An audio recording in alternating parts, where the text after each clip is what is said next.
નમસ્કાર, હું છું પ્રિયા અને તમે જોઈ રહ્યા છો જનતા કી જાણકારી ન્યૂઝ। નજર કરીએ આજના સમાચાર। ભાભરમાં પતંગ દોરીના સ્ટોલ પર ચેકિંગ કરાય તો ચાઇનીઝ દોરીનો મોટો જથ્થો મળવાની શક્યતા છે।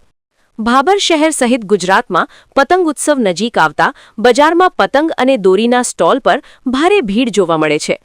સરકાર દ્વારા પ્રતિબંધિત હોવા છતાં ચાઇનીઝ દોરી મંજાનું વેચાણ હજુ પણ ગુપ્ત રીતે થતું હોવાની ફરિયાદો સતત મળી રહી છે।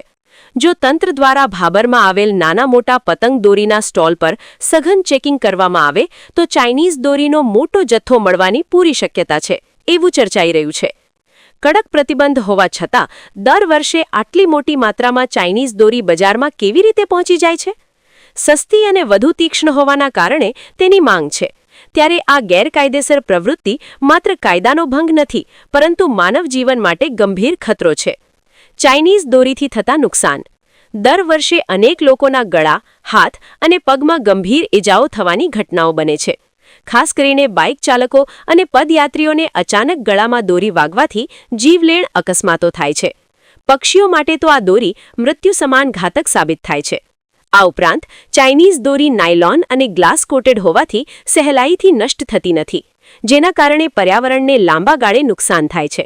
ગટરમાં, ઝાડ પર અને વીજ લાઈનો પર અટવાયેલી દોરી આગ, શોર્ટ સર્કિટ અને અન્ય અકસ્માતોનું કારણ બની શકે છે। આથી પ્રશાસન તાત્કાલિક કાર્યવાહી કરી ભાભરમાં આવેલ તમામ નાના મોટા પતંગ દોરીના સ્ટોલ પર કડક ચેકિંગ કરવું જરૂરી છે અને નાગરિકોએ પણ આનો ઉપયોગ ન કરવો જોઈએ। મિત્રો, 14મી જાન્યુઆરી ઉત્તરાયણ આપણા સૌનો પ્રિય તહેવાર આવી રહ્યો છે। આપણે એકબીજાની દોર કાપવાનો, એકબીજાની પતંગ કાપવાનો આનંદોત્સવ મનાવીશું, પણ સાથે સાથે એ વાતનું ધ્યાન રાખવાનું છે કે કોઈના જીવનની દોર ના કપાય। અને આ જીવનની દોર ત્યારે કપાય છે જ્યારે આપણે ચાઇનીઝ દોરીનો ઉપયોગ કરીએ છીએ। આપણે અવારનવાર છાપામાં જોઈ રહ્યા છીએ કે લોકોના ગળા ઉપર ચાઇનીઝ દોરી આવી જાય, કોઈનું નાક કપાઈ જાય, કોઈનું ગળું કપાઈ જાય, ઘણા તો જીવથી પણ જતા રહે છે।